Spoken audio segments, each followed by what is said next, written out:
अस्सलाम वालेकुम। I am Zuhaib Ahmad और आज हम बात कर रहे हैं पाकिस्तान और अफगानिस्तान के दरमियान ड्यूरेंट लाइन के इशू को लेकर जो तनाज़ात रहे हैं और जो कॉन्फ्लिक्ट है, हम उसकी बात करने की कोशिश करेंगे। ड्यूरेंट लाइन कहा जाता है पाकिस्तान और अफगानिस्तान के दरमियान जो 2640 किलोमीटर का बॉर्डर है, इसको ड्यूरेंट लाइन कहा जाता है। और ये जो लाइन थी वो पहली दफ़ा ड्रॉ की गई 1893 में। ये जो दोनों आपको मूंछों और दाढ़ी वाले बंदे नजर आ रहे हैं, अमीर अब्दुल रहमान अफगानिस्तान के उस वक्त के अमीर थे और सर मॉर्टिमर ड्यूरेंट, इन दोनों के दरमियान उस वक्त सर मॉर्टिमर ड्यूरेंट जो है वो ब्रिटिश गवर्नमेंट के रिप्रेजेंटेटिव थे और ये जो है अफगानिस्तान के अमीर थे। उससे पहले इनके दरमियान जंगें वगैरह होती रही हैं जिसमें ब्रिटिशर्स को बहुत बुरी तरह से मार पड़ी। कहा जाता है एक बड़ा फेमस इंसिडेंट है कि कई हज़ार की फौज इन्होंने भेजी ब्रिटिशर्स ने अफगानिस्तान के ऊपर कब्जा करने के लिए और बदले में सिर्फ एक बच के वापस आया। अच्छा, इस एग्रीमेंट में दोनों पार्टीज ने इस बात पे एग्री किया not to exercise interference in the territories lying beyond this line. अब जो ब्रिटिशर्स थे उनको ये आज मिल गया कि हम जो है वो इस टेरिटरी से ऑनवर्ड नहीं जाएंगे और इस टेरिटरी से हमारे ऊपर इन्वेजन नहीं होंगे। ब्रिटिशर्स ने इस एरिया को, इस टेरिटरी को ऑक्युपाई करने की कोशिश की, नहीं कर सके। फिर उन्होंने इस बात को यूं लिया कि शायद हमें एग्रीमेंट के थ्रू इस मामले को सेटल कर देना चाहिए और उन्होंने सेटल कर दिया और नतीजा था Durand line agreement. Durand line agreement जो है वो फिर 1947 में जब पाकिस्तान बना तो उस वक्त भी ये अरेंजमेंट रहा। इंटरनेशनल लॉ ये कहता है कि अगर एक स्टेट जिसकी कुछ बाउंड्रीज हों वो टूट जाए और उससे आगे दो स्टेट्स बने और उन दो स्टेट्स में से किसी एक स्टेट की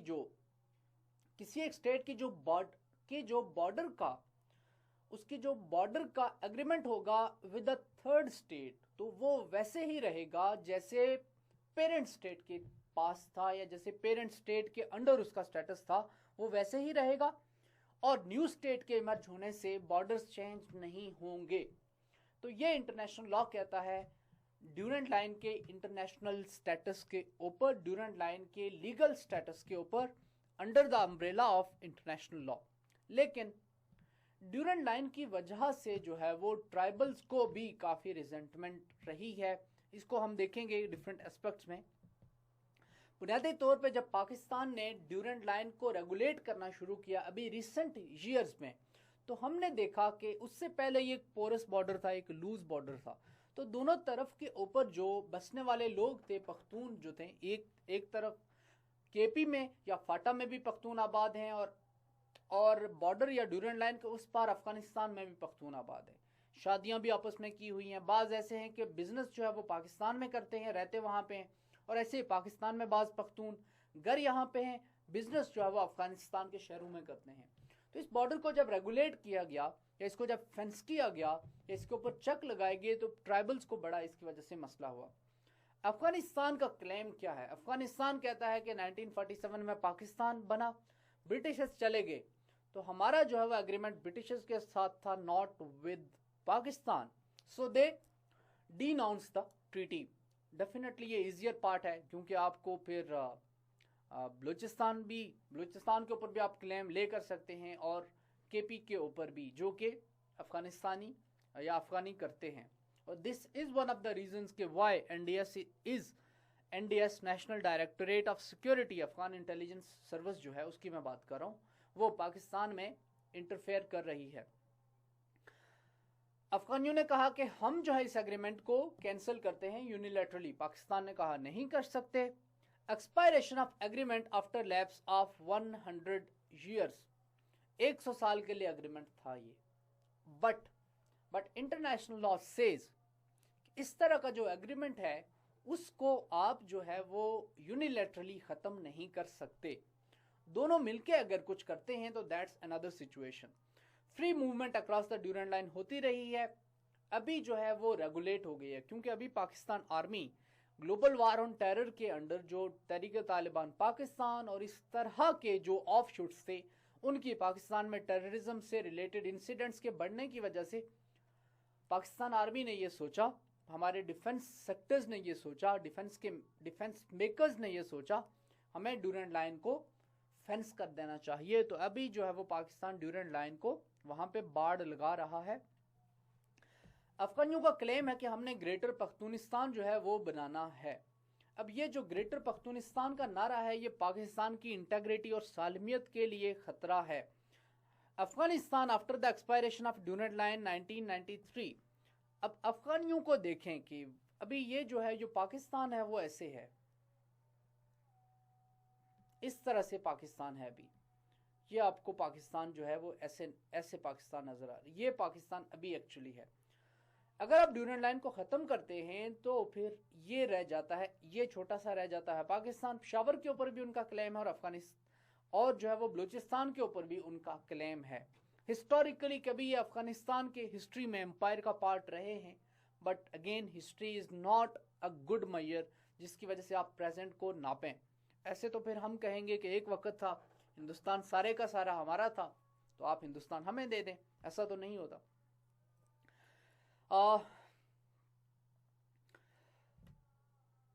पाकिस्तान का क्लेम क्या है? हम पाकिस्तान का क्लेम ये है, पाकिस्तान ये बात करता है कि हमें इंटरनेशनल सिक्योरिटी चाहिए। पाकिस्तान का क्लेम ये है कि अफगानिस्तान में अगर स्टेबिलिटी होगी तो सारी दुनिया में स्टेबिलिटी होगी। पाकिस्तान का क्लेम ये है कि अगर एक स्टेबल अफगानिस्तान होता है तो उसकी वजह से फिर टेररिज्म की प्रोलिफरेशन नहीं होगी। और पाकिस्तान को अपनी इंटरनल सिक्योरिटी के मसाइल भी हैं, तहरीक तालिबान और स्पेशली दो ग्रुप्स की वजह से। एक तहरीक तालिबान पाकिस्तान है और दूसरा जो है वो इस्लामिक स्टेट खुरासान प्रोविंस है, दाइश का वो ग्रुप जो कि अफगानिस्तान में आबाद है। ड्यूरेंट अकॉर्ड, पाकिस्तान का क्लेम ये है कि ड्यूरेंट लाइन का जो एग्रीमेंट है उसमें कोई टाइम लिमिट नहीं थी और ट्राइबल एलिजेंस पाकिस्तान में जो केपी के जो ट्राइबल्स हैं उन्होंने 1946 में रेफरेंडम के थ्रू पाकिस्तान में शामिल होने का डिसीजन लिया। तो इसका मतलब है कि ये अब पाकिस्तान की टेरिटरी है और जो अफगानी हैं उनका क्लेम गलत है। मेजर पावर जो अफगानिस्तान में इन्वॉल्व हैं वो हैं चाइना, रशिया, ईरान, यूएसए और इंडिया। ये जो मेजर पावर्स हैं इनके कंसर्न्स हैं अफगानिस्तान को लेकर और इंटरनेशनल सिक्योरिटी को लेकर। अब एक तरफ तो हमने ड्यूरेंट लाइन की बात कर ली, अब हम अफगानिस्तान की जनरल सिचुएशन और अफगानिस्तान की इंपॉर्टेंस की बात करेंगे। सबसे पहले आप ये देखें कि मेजर कंसर्न्स क्या हैं। ये जो तमाम स्टेक होल्डर्स हैं इनके, चाइना के कॉन्टेक्स्ट में मैं पहले बात कर चुका हूँ एक वीडियो लेक्चर में, ईस्ट तुर्किस्तान इस्लामिक मूवमेंट को लेके कंसर्न्स हैं और टेररिज्म के प्रोलिफरेशन के कंसर्न्स हैं। रैट्स की भी मैं बात कर चुका हूँ शंघाई कोऑपरेशन ऑर्गेनाइजेशन के टॉपिक के अंडर। मेजर कंसर्न्स ये हैं कि वार ऑन टेरर जो है वो खत्म हो जाए, स्टेबल पाकिस्तान हो और फ्रेंडली गवर्नमेंट हो। कहां पर? अफगानिस्तान में। पाकिस्तान स्टेबल क्यों हो? क्योंकि न्यूक्लियर पावर है। टेररिस्ट के हाथ में अगर न्यूक्लियर बम्स चले जाते हैं तो ग्लोबल सिक्योरिटी को खतरा है। बॉर्डर पोरस है तो इन्फिल्ट्रेशन होती है और एक्सफिल्ट्रेशन होती है। टेररिस्ट का इनफ्लो और आउटफ्लो इजीली होता है, इसको इन्फिल्ट्रेशन और एक्सफिल्ट्रेशन कहते हैं। तो इन्फिल्ट्रेशन जो जब पाकिस्तान में होगी तो पाकिस्तान में इंसिडेंट्स होंगे तो पाकिस्तान डिस्टेबल होगा, जिसकी वजह से फिर रीजनल सिक्योरिटी के लिए इंप्लीकेशंस हैं। Operations along Durand line, Pakistan ने ऑपरेशंस किए हैं, ज़रबुल अस्ब किया है, ऑपरेशन रद्दुल फसाद किया है, ऑपरेशन राह रास्त किया है, शवाल 1 ऑपरेशन किया है, शवाल 2 ऑपरेशन किया। पाकिस्तान ने multiple Wana operation, again that is against Baloch insurgency, but Pakistan ने मल्टीपल ऑपरेशंस किए हैं। ओपनिंग अप ऑफ 2 फ्रंट्स, ये एक और मसला है हमारे लिए। कैसे? एक तरफ हमारे राइट साइड पे इंडिया है, हॉस्टाइल हमेशा, आपको उसका मुझे ज़्यादा बताने की ज़रूरत नहीं है। हमारे वेस्ट में है अफगानिस्तान, अब वो भी हमारे साथ हॉस्टाइल है, तो हम जो है वो दोनों तरफ से पिस जाते हैं। तो दरमियान में ये पाकिस्तान है, यहाँ पे इंडिया है और यहाँ पे अफगानिस्तान है। इमेजिन कि दोनों जो है वो पाकिस्तान के खिलाफ जो है वो एक ही टाइम पे मिलिट्री एक्शन शुरू कर दें तो पाकिस्तान फंस जाएगा, दरमियान में पिस जाएगा। इसको आप कहते हैं सिक्योरिटी की टर्म्स में पिंसर मूवमेंट। तो पाकिस्तान पिंसर मूवमेंट जो है वो अफोर्ड नहीं कर सकता, तो ये कंसर्न है पाकिस्तान का। दैट इज वाई पाकिस्तान जो वो स्टेबिलिटी चाहता है ड्यूरेंट लाइन की, और that is why Pakistan consider करता है अफगानिस्तान को कि ये अफगानिस्तान स्टेबल होना चाहिए और हमारा अपना फायदा है। So opening up of two fronts, ये मसला है पाकिस्तान को। और इंडियन इन्फ्लुएंस अफगानिस्तान में वैसे भी, और ऑब्वियसली इंडिया अगर अफगानिस्तान में ग्रो करता है तो वो हमारे लिए खतरनाक है। पश्तून नेशनलिज्म को इससे हवा मिलती है। पश्तून तहफ़्फ़ुज़ मूवमेंट और उनकी लीडरशिप के अफगानिस्तान में लिंक्स विद NDS ISPR की इसके ऊपर स्टेटमेंट्स, ये एनफ है इस पॉइंट को प्रूव करने के लिए कि पश्तून नेशनलिज्म जो है वो थ्रेटन कर सकता है पाकिस्तान की सिक्योरिटी को, इंटेग्रिटी को। ड्रग फ्लो होता है, आर्म्स का फ्लो होता है, और अफगान रेफ्यूजी का मामला जो है वो दोनों ममालिक के दरमियान बहुत इंपॉर्टेंट इशू की हैसियत रखता है। बिकॉज रेफ्यूजीज जो है वो अफगानिस्तान में मिलियंस ऑफ रेफ्यूजीज बैठे हुए हैं।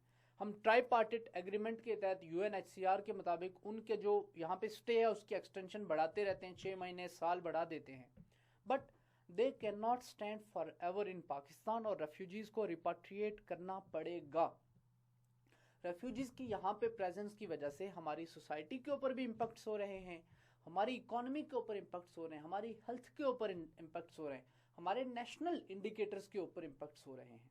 और given all this in the background of Afghanistan में जो एंटी पाकिस्तान सेंटिमेंट है उसको गेज करने की अगर आप कोशिश करें तो your mind would be boggled. तो ये सारी सिचुएशन को अगर आप सामने रखें, अब जो नया ट्रबल्स पार्ट है अफगानिस्तान में, आज जब हम बात कर रहे हैं post 2001 global war on terror के ऊपर बात शिफ्ट हो गई। आज जब हम बात करते हैं 2019 या 2020 में, तो USA का विड्रॉल अफगानिस्तान से जो है वो मेन कंसर्न है। पाकिस्तान को क्या करना चाहिए? बॉर्डर को डिमार्केट करें ऑफिशियली और होली, वो हम कर रहे हैं। अफगानिस्तान के साथ जो बॉर्डर है, ड्यूरेंट लाइन है, उसको हम सील कर रहे हैं, फेंसिंग कर रहे हैं। कंट्रोल्ड क्रॉसिंग पॉइंट्स, ये काम हम कर रहे हैं तुरहम पे, और ये काम हम कर रहे हैं चमन के ऊपर। रिपाट्रिएशन ऑफ अफगान रेफ्यूजीज, UNHCR के साथ मिलके हमें एग्रीमेंट जो है वो साइन करना चाहिए और कोशिश करनी चाहिए कि जैसे 2017 में, 2018 में हुआ, 2016 में हुआ, अभी भी जो है रिपाट्रिएशन का प्रोसेस स्पीड अप हो सके। Use of renewed alliance with international community, हमें इंटरनेशनल कम्युनिटी की सपोर्ट की जरूरत है, अदरवाइज हम 4 मिलियन अफगान रेफ्यूजीज को सपोर्ट नहीं कर सकते। US सिक्योरिटी असिस्टेंस, पाकिस्तान को काउंटर टेररिज्म में USA ने जो असिस्टेंस है वो सारी बंद कर दी है, इंडिया के साथ उनके अलायंस की वजह से, कश्मीर की वजह से, और चाइना पाकिस्तान इकोनॉमिक कॉरिडोर की वजह से। तो हमें USA की मदद से और इंटरनेशनल कम्युनिटी की तरफ से हमें वो असिस्टेंस दोबारा चाहिए। We need to keep a check on increasing Indian influence in Afghanistan. और लास्ट जो है but not the least, FATA का मर्जर हो चुका है, उसके बाद फाटा में डेवलपमेंट को प्रायोरिटाइज करना है। अदरवाइज हमारी नेचुरल टेंडेंसी है, नेशनल टेंडेंसी है कि हम एक स्टेप आगे लेते हैं, 5 पीछे लेते हैं। USA और इंटरनेशनल कम्युनिटी को क्या करना है? सबसे पहले जो है वो बॉर्डर डिमार्केशन जो है वो के मामला जो है पाकिस्तान और अफगानिस्तान के दरमियान, इसको रिजॉल्व करें। फ्रीक्वेंट बॉर्डर मीटिंग्स और इंटेलिजेंस शेयरिंग विद पाकिस्तान। अगर विड्रॉल का एग्रीमेंट हो जाता है या अफगान पीस प्रोसेस के अंडर कोई डील हो जाती है, उसके बाद भी USA यहाँ से कंप्लीटली विड्रॉ नहीं करेगा। अब अगर ऐसी सिचुएशन रहती है तो पाकिस्तान के साथ इंटेलिजेंस शेयरिंग के एग्रीमेंट के थ्रू USA अफगानिस्तान में अपनी प्रेजेंस को स्ट्रॉन्गर बना सकता है। US-led coalition forces should establish posts on the Afghanistan side of the frontier to seal the border. Border को सील करें ताकि इनफ्लो और आउटफ्लो ना हो टेररिस्ट का। ट्रूली नेशनल आर्मी अफगानिस्तान के लिए बिल्ड करने की ज़रूरत है, और पाकिस्तान को फाटा को डेवलप करने के लिए, पाकिस्तान के ट्राइबल एरियाज को डेवलप करने के लिए USA को पाकिस्तान को सपोर्ट देनी चाहिए और पाकिस्तान की इंटरेस्ट को समझना चाहिए। अब हम अपनी वीडियो के लास्ट पार्ट में बात करेंगे अफगानिस्तान की स्ट्रेटेजिक इंपॉर्टेंस की। सबसे पहले जो है वो अफगानिस्तान न्यू ग्रेट गेम का सेंट्रल पार्ट है। इस वजह से यहाँ पे USA भी इंटरेस्टेड है, चाइना भी और रशिया भी। इसके ऊपर मैं बहुत डिटेल में बात कर चुका हूँ अपने पुराने लेक्चर्स में। ये ट्रेड रूट प्रोवाइड करता है, ट्रांजिट रूट प्रोवाइड करता है सेंट्रल एशियन रिपब्लिक्स को, इसके ऊपर भी बात हो चुकी है। और रशिया और चाइना जैसे नेबर्स का पार्ट, इनका नेबर होने की वजह से और इसको एडेड इंपॉर्टेंस मिल जाती है। फिर स्ट्रेटेजिक डेप्थ का बैकग्राउंड क्या है? पाकिस्तान और अफगानिस्तान के दरमियान, पाकिस्तान और इंडिया के दरमियान relations right from the very beginning जो है वो टेंस हैं। हॉस्टाइल एनिमी हमारे ईस्टर्न बॉर्डर्स के ऊपर बैठा हुआ है। 1979 में with Russian aggression of Afghanistan, Pakistan became a front line state again. Cold war में इसके ऊपर हम बात कर चुके हैं। एट दिस जंक्चर, उस वक़्त पाकिस्तान ने परसीव किया अफगानिस्तान को एज इट्स स्ट्रेटेजिक डेप्थ। उस वक़्त पाकिस्तान में पहली दफ़ा ये थिंकिंग आई कि अफगानिस्तान हमारी स्ट्रेटेजिक डेप्थ है। अभी रिसेंट ईयर्स में अशरफ गनी ने कहा है कि हम किसी की, उससे पहले हम हामिद करज़ई ने भी कहा कि हम किसी की स्ट्रेटेजिक डेप्थ नहीं है, अगेन उसी हॉस्टाइल पोस्चर की वजह से जो वो पाकिस्तान के खिलाफ रखते हैं। जनरल मिर्ज़ा असलम बेग इसको कैसे देखते हैं कि स्ट्रेटेजिक डेप्थ का कॉन्सेप्ट क्या है, थ्योरी क्या है। ये कॉन्सेप्ट ऐसा है, a stretch in strategic imagination conjuring up an outmoded image of a Napoleonic manoeuvres trading space to fight back. Concept क्या है? कॉन्सेप्ट ये है कि जब इंडिया आपके ऊपर अटैक करेगा तो आप अफगानिस्तान की लैंड को, अफगानिस्तान की स्पेस को यूज करते हुए मनूवर कर सकेंगे, थोड़ा सा आप पीछे हट के दोबारा से फिर अटैक कर सकेंगे इंडिया के ऊपर। लेकिन अगर वही अफगानिस्तान वही हॉस्टाइल है तो फिर आप कैसे मूव करेंगे? फिर तो आप पिंसर मूवमेंट में दब के रह जाएंगे। Military strategy in this day and age especially in nuclear context has changed. Obviously military strategy अब चेंज हो चुकी है। जनरल मिर्ज़ा असलम बेग ने Afghanistan turmoil and regional security imperatives में paper was read at a conference in Tehran December 22 in 2002। उसमें उन्होंने ये बात स्ट्रेटेजिक डेप्थ को इस तरह से देखा। जनरल असलम बेग के नज़दीक the strategic depth notion is simply divorce from reality, कि ये रियलिटी नहीं है।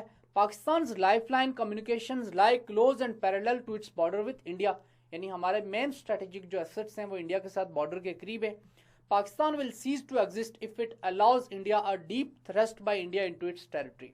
तो वही जो मैंने बात की कि अगर इमेजिनेशन ये थी कि इंडिया अगर पाकिस्तान के ऊपर अटैक करता है, कोल्ड स्टोर डॉक्ट्राइन की मैंने आपसे बात की, ऐसे अगर इंडिया एकदम से अटैक करता है और पाकिस्तान के कुछ एरिया के ऊपर कब्जा कर लेता है, तो ये जो स्ट्रेटेजिक डेप्थ कहती है कि हम पीछे हट के अफगानिस्तान में दोबारा से रीग्रुप करके या दोबारा से रीचैनल करके, रीसप्लाई करके उनको फिर से थ्रस्ट बैक करेंगे। मिर्जा असलम बेग के नज़दीक न्यूक्लियर कॉन्सेप्ट के होते हुए ये थिंकिंग है ही फ्लॉड। क्यों? जब आप अटैक करेंगे तो हम न्यूक्स के साथ रिस्पॉन्ड करेंगे, और that is where TNW tactical nuclear weapons आ जाते हैं, जिसके ऊपर मैं बात कर चुका हूं। अफगानिस्तान जो है वो हमेशा हॉस्टाइल रहा है और जो है वो too unstable and tribal for any sane leader to contemplate putting strategic assets. तो हम अपने स्ट्रेटेजिक एसेट्स, अपने न्यूक्लियर बॉम्ब्स हों या मिसाइल्स हों, अफगानिस्तान में पुट नहीं कर सकते। ये जो है वो थिंकिंग है जनरल असलम बेग की। What should Pakistan do? ये मिथ है और काउंटर प्रोडक्टिव है स्ट्रेटेजिक डेप्थ। अफगानिस्तान को हमें एक स्ट्रेटेजिक पार्टनर के तौर पे देखना चाहिए और इंडिया का इन्फ्लुएंस कम करना चाहिए, और एक स्टेबल अफगानिस्तान पाकिस्तान के मफाद में भी है और इस रीजन के मफाद में भी है और दुनिया के मफाद में भी है। और पाकिस्तान को जो है अफगान पीस प्रोसेस को सपोर्ट करना चाहिए। और दिस इज़ द पार्ट जहाँ पे हम अपनी नेक्स्ट वीडियो में बात करेंगे। आपसे